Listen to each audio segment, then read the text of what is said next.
En RR Noticias, la voz de Fernando Ortiz Proal. Aquí está con nosotros como cada jueves, encantados de recibirte siempre, Fernando. Estimado Ángel, como sabes, el placer siempre es mío estar aquí contigo. Ni me digas, ¿a qué vamos a platicar el día de hoy? Ya estábamos dando acá Híjole. ya traíamos un partido de tenis de ideas y reflexiones de ida y vuelta antes de entrar al aire, porque de veras hay un montón de temas ahora sí, pero me parece que hay cosas interesantes en torno a estos temas, Ángel. Tú, y te lo digo francamente, no es cebollazo, das puntual información de todos estos acontecimientos. Gracias. Pero la verdad es que lo hemos comentado mucho. Luego son tantas cosas las que pasan que ni siquiera nos da tiempo de pararnos a tratar de reflexionar o entender Claro. el alcance, las implicaciones, el tamaño de las cosas que están sucediendo en México y en el mundo, ¿no? Y luego la bronca es que hay unos temas que pues es natural en el ser humano irse hacia lo estridente. Pero entonces por estar atendiendo lo estridente, como fue lo que pasó aquí en el Teatro de la República el pasado domingo, se nos olvida lo importante, que es algo de lo que estábamos conversando Fernando y yo ahorita durante los comerciales, el hecho de que ahora se le da a los militares, en estricto sentido, el control sobre el espacio aéreo de este país. Exacto, es uno de los temas, Ángel. El día de ayer se aprueba el dictamen que crea este sistema de vigilancia y protección del espacio aéreo mexicano, en el que se encomienda a la Secretaría de la Defensa Nacional y a la Secretaría, y tú me corregías el nombre, Infraestructura, Comunicaciones y Transportes. Es correcto. Antes era SCT, ahora es SICT. A la SICT, el coordinar estas dos actividades. ¿Cuáles son las dos actividades? Vigilancia 1 y protección 2. ¿Cuál es el argumento de la ley? En la exposición de motivos te dicen, oye, ¿por qué una ley conviene que se apruebe?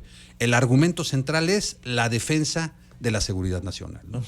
O sea, por todo este tema de los vuelos ilegales o vuelos que no están registrados, que trafican drogas, que trafican armas, etcétera, ¿no?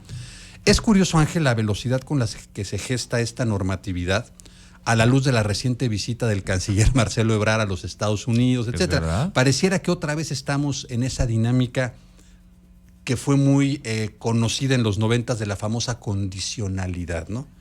México va y le pide a Estados Unidos apoyo en A, B o C circunstancia, y le dice, órale va, pero condicionado a que me regules el espacio aéreo, condicionado a, en el pasado, pues a leyes ambientales, a situaciones de derechos laborales, etcétera, etcétera, ¿no? Entonces pareciera que ahí viene o que regresamos a esta inercia de la condicionalidad, que es buena o mala, yo no me atrevería a hacer un juicio. Es parte de la política, ¿no? Somos vecinos de la nación todavía más poderosa del mundo, y bueno, eso nos condiciona de entrada y genera esta condicionalidad, ¿no? Para tratar de explicarlo. Ahora bien, comentábamos, Ángel, que de repente se nos pasa revisar la normatividad. Una cosa es el espacio aéreo, que habría que ver qué abarca, ¿no? O sea, hasta dónde llega. Tú comentabas, oye, y abarca, por ejemplo, el espacio aéreo, incluye el espacio radioeléctrico, donde van las señales por las que en este momento tus gran número de radioescuchas nos están oyendo, o no, o se refiere nada más a la parte en la que pueden circular, por llamarle de alguna manera, aeronaves, ¿no? O sea, habría que ver hasta dónde llega esto, ¿no? Y segundo, ¿esto qué tiene que ver con el tema de los aeropuertos? ¿Por qué? Porque hay normas diferentes.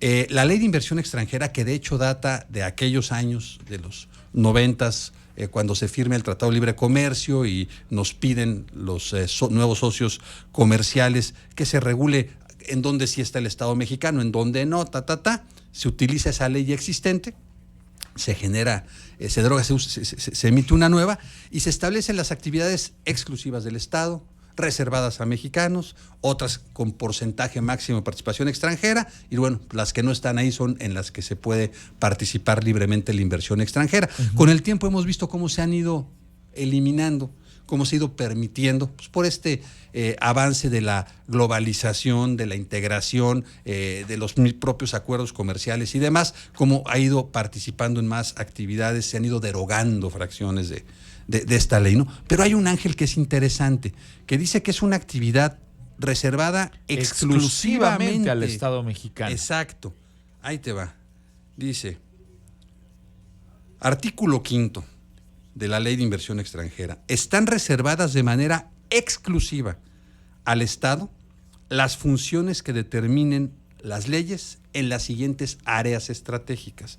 O sea, califica como un área estratégica, así como la generación de energía nuclear, los telégrafos, los correos, la emisión de billetes y la acuñación de moneda, al mismo nivel. O sea, de hecho, después de la acuñación de moneda, que es la fracción 12ª, viene la fracción 13ª que dice control, supervisión y vigilancia de puertos, aeropuertos y helipuertos. Okay. O sea, solo el Estado mexicano puede ejercer el control, la supervisión y la vigilancia de puertos, aeropuertos y helipuertos. Y entonces los señores de EULEN, que te revisan, y usted a dónde va, a ver, présteme su pase de abordar, claro. no, usted no se parece al de la INE, a ver, si no, háblenle al supervisor, etcétera, etcétera, etcétera. ¿Estaría eso violentando esta norma? Pareciera que sí. Pero además la llevaría violentando décadas, ¿no? Pero además el asunto es que siempre las leyes están sujetas a una interpretación. El abogado de esta corporación privada que opera en algunos de estos aeropuertos podría decir, pues sí, es facultad del Estado mexicano, pero el Estado mexicano también puede designar a quienes puede poner a que realicen esta labor. Sí y no. Y tienes tú toda la razón. No, habría que interpretarlo, claro, porque dice de manera exclusiva, ¿no? ¿Sí? ¿Es concesionable? ¿Sí o no? No lo sé. Yo creo que no. Pero de que sucede, sucede, ¿no? Pues sí, pero a lo mejor en una interpretación muy laxa, alguien puede decir, pues sí, es que el Estado es el que está determinando a quién le va a entregar el control de esa circunstancia en su calidad de atribución exclusiva. Claro. Y tú lo dices muy atinadamente. Ahora, con esta promulgación de esta ley, en realidad se trata de ir, pues tal vez, al orden que debió haber existido desde el principio, es decir, que el Estado, por medio del Ejército, sea el que controle el espacio aéreo de este país, que es importantísimo. Nomás lo que yo te decía, en medio de la dinámica en la que estamos el día de hoy, Fernando, cada vez se le entrega el control de más cosas a las corporaciones militares. A este paso, mañana hasta las tiendas de conveniencia las van a operar estos señores. Eso es una realidad y que ha confrontado y confronta, ¿no? Escuchamos hace un rato a un diputado del Movimiento Ciudadano decir, además es muy curioso, ¿no? Porque la oposición en México critica permanentemente esta, entre comillas, militarización del gobierno, pero siempre con todo respeto a las Fuerzas Armadas, con toda nuestra lealtad. Seamos honestos, tienen 20 años con este tema de la militarización. Cuando lo hacían ellos, se valía. Y ahora que es Morena la que lo hace, todo el mundo brinca. Pero lo curioso es eso, no es como las mentadas de madre a la mexicana. Con todo respeto, y, bueno, pues, claro, con todo respeto a como nuestras doña grandes, Francisca, a nuestras grandes Fuerzas Armadas, ¿para qué las meten, no? O sea, no deja de haber una ambigüedad ahí. Pero bueno, el tema es, si tiene que ver con el tráfico de armas, con el tráfico de drogas, con el tráfico ilegal de personas, el tema tendría que ser, pues, en las aduanas y en los aeropuertos, ¿no? No entiendo, soy honesto, qué tiene que ver el espacio aéreo como tal, ¿no? Que es un concepto abstracto que me parece está más ligado a esta comunidad internacional en la que se deben de cumplir ciertos requisitos para que aeronaves extranjeras puedan sobrevolar el territorio nacional en este espacio aéreo nacional bajo ciertas reglas internacionales, que es lo que le da certeza y seguridad, pues, a todos los viajes aéreos, ¿no? Porque esta es una comunidad internacional, no nada más son los vuelos que se dan en el interior del país. Claro. Entonces, a ver cómo se coordinan estas dos cosas. Como abogados, ¿qué te vamos a decir? No, mira, la ley específica deroga a la no específica. ¿Cuál es la específica? Pues la del espacio aéreo, porque la de inversión extranjera pues no es la específica, es más, cubre más el ámbito concreto. La del espacio aéreo está nueva, ¿no? Pero al final lo que vemos, Ángel, es esta multiplicidad de normas, de criterios que dejan poco clara la aplicación de la ley en México. Y cuando hay estas lagunas o estas incertidumbres legales, lo que se promueve es la ilegalidad. Porque entonces ni siquiera cumplir se puede, porque la pregunta es, ¿y qué cumplimos, no? Claro.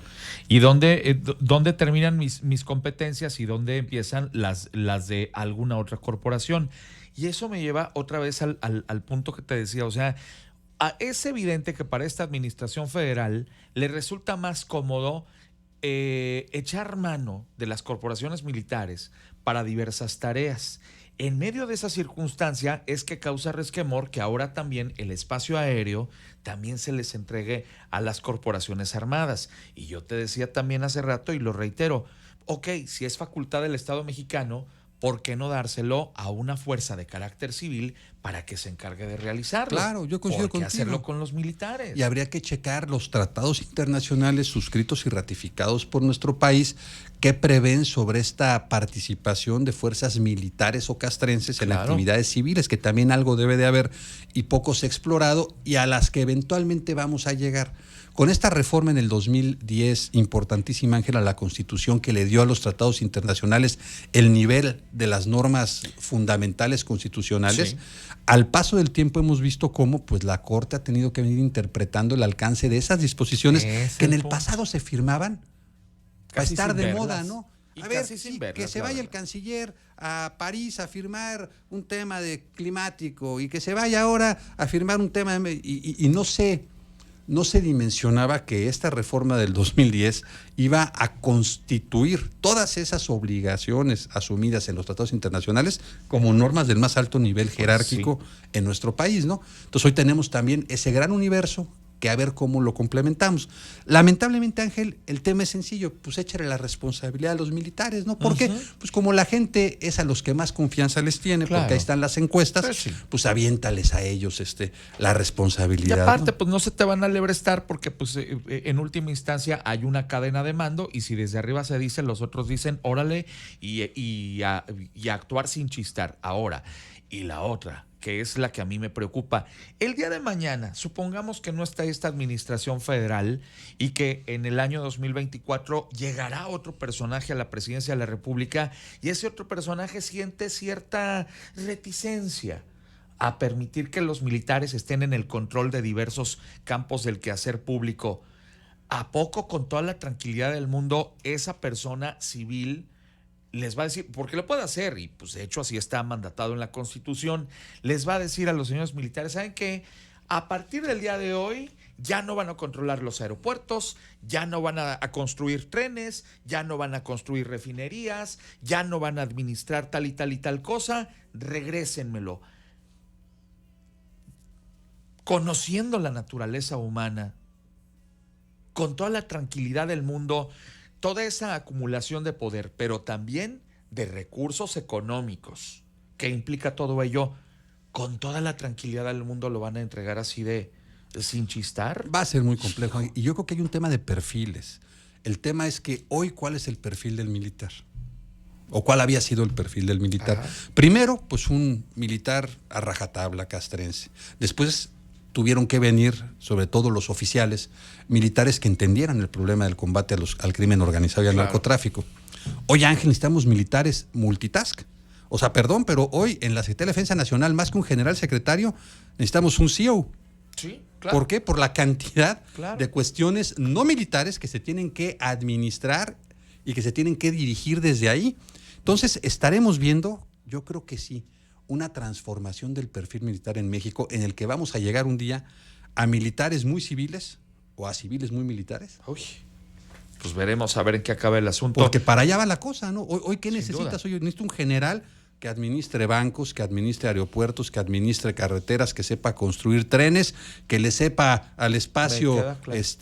de aviación, etcétera, etcétera, etcétera, ¿no? Pues Y vamos bueno, a ver. pues habrá que ya no mandarlos al heroico colegio militar, sino al IPADE, perdón, O a Harvard. o a Harvard. Ya veremos en qué acaba el tema. Fernando, siempre muy interesante platicar contigo. El placer es mío, estimado Ángel. Fernando Ortiz Proal ha estado con ustedes esta mañana de jueves, son las 7:52. Regreso enseguida contigo.